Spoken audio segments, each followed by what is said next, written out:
My dear Nietzsche, you invoke the notion of the Übermensch, transcending the common man's morality. The individual has always had to struggle to keep from being overwhelmed by the tribe, you say. I wonder, how do you envision the role of society in the cultivation of such individuals? John, it appears you appreciate the tension between individual and society. You yourself have argued for individual liberties, stating the only freedom which deserves the name is that of pursuing our own good in our own way. In my own view, society often acts as a constraining force on the individual, fostering what I have termed slave morality.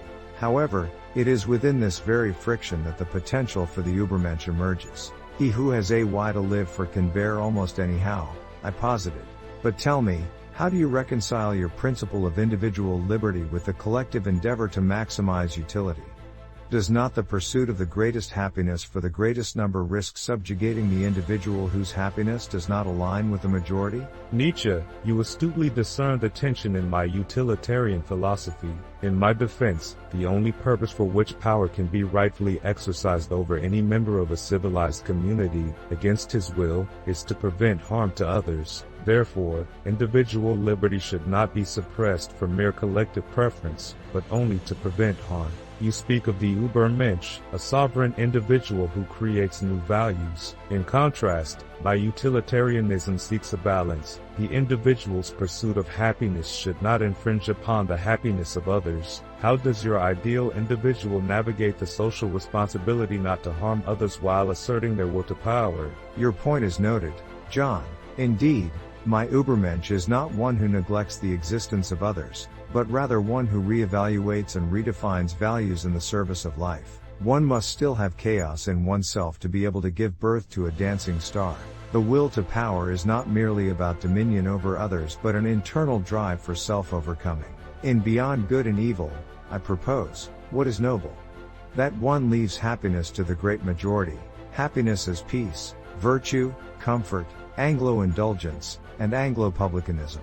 How, then, do you think your conception of liberty ensures that a society does not fall into complacency, rather encouraging individual growth and excellence? Nietzsche, your notion of noble self-overcoming presents a compelling vision. From my standpoint, it really is of importance, not only what men do, but also what manner of men they are that do it. Liberty, in my view, is the very condition that allows for individual growth and excellence. As I've argued, society should give the most complete liberty of professing and discussing, as a matter of ethical conviction, any doctrine, however immoral it may be considered. But I'm curious, in your philosophy, where do you draw the line between the creative force of the will to power and the potential for tyrannical imposition upon the freedoms of others? How can your Übermensch exist without hindering the individual development of the so-called common man? A thought-provoking inquiry, John. The line is subtle and nuanced. In my perspective, the Übermensch is not a tyrant, but an exemplar of self-mastery and creativity. Whoever must be a creator always annihilates, I observed, indicating that creation can disrupt old values but need not oppress. The will to power is not solely about overpowering others but about the power over oneself. The noble soul has reverence for itself. The common man, too, has the potential to rise above the herd, to become what he truly is. With your commitment to individuality and discussion, John, how do you propose society protect the freedoms of those advancing unconventional paths without stymieing their potential to become their own Übermensch? Nietzsche, indeed, liberation and self-creation are themes that we both hold dear, although conceptualized differently. The worth of a state, in the long run, is the worth of the individuals composing it, I have maintained. In order for society to protect these freedoms, while still respecting the collective well-being, it must endorse a wide latitude of toleration.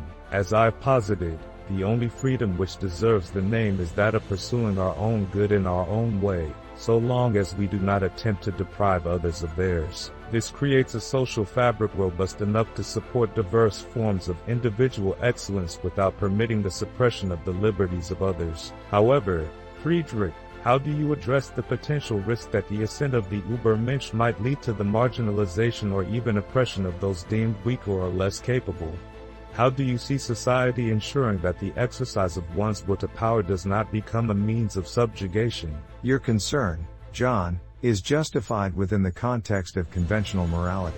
However, in individuals, insanity is rare, but in groups, parties, nations, and epochs it is the rule, I have claimed, highlighting the dangers of collective judgment. The Übermensch would not seek to marginalize but to inspire, as strength recognizes and respects strength. My idea is that every specific body strives to become master over all space and to extend its force, its will to power, and to thrust back all that resists its extension.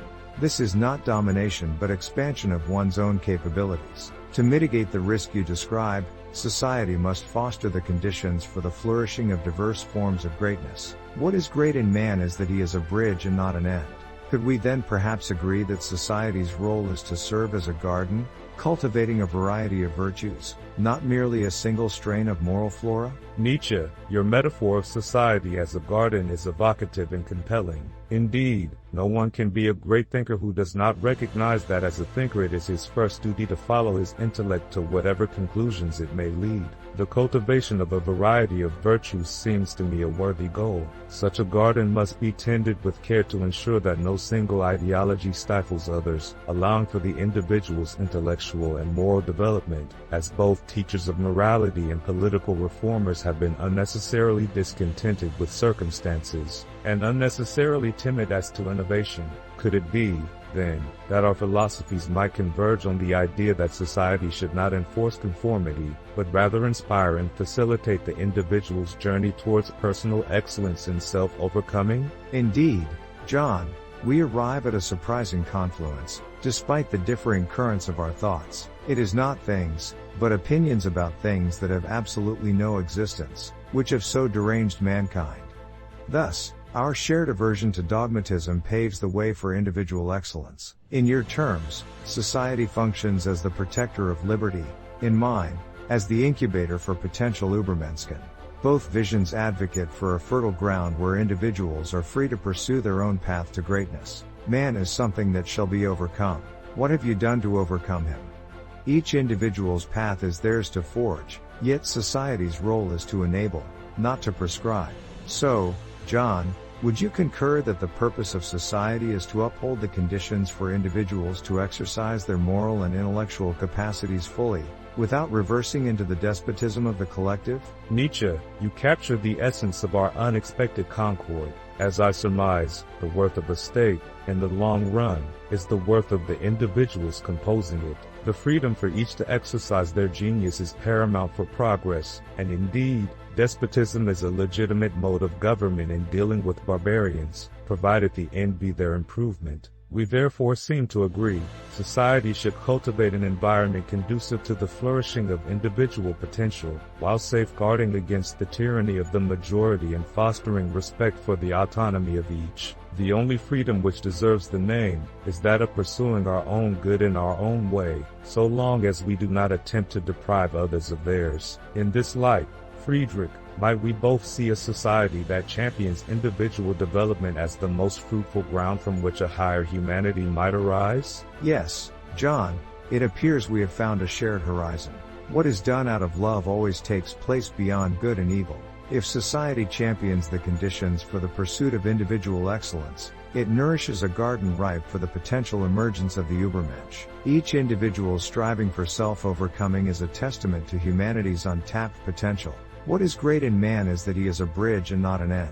May society be the sturdy ground from which such bridges spring forth. Let us then embrace a vision of society that neither imposes conformity nor quashes dissent but rather elevates the spirit of man to new heights. I say unto you, one must still have chaos in oneself to be able to give birth to a dancing star. Would you agree, then, that our common goal is a society that esteems and protects the individual's pursuit of autonomous excellence, while maintaining the foundational respect for the freedoms of all?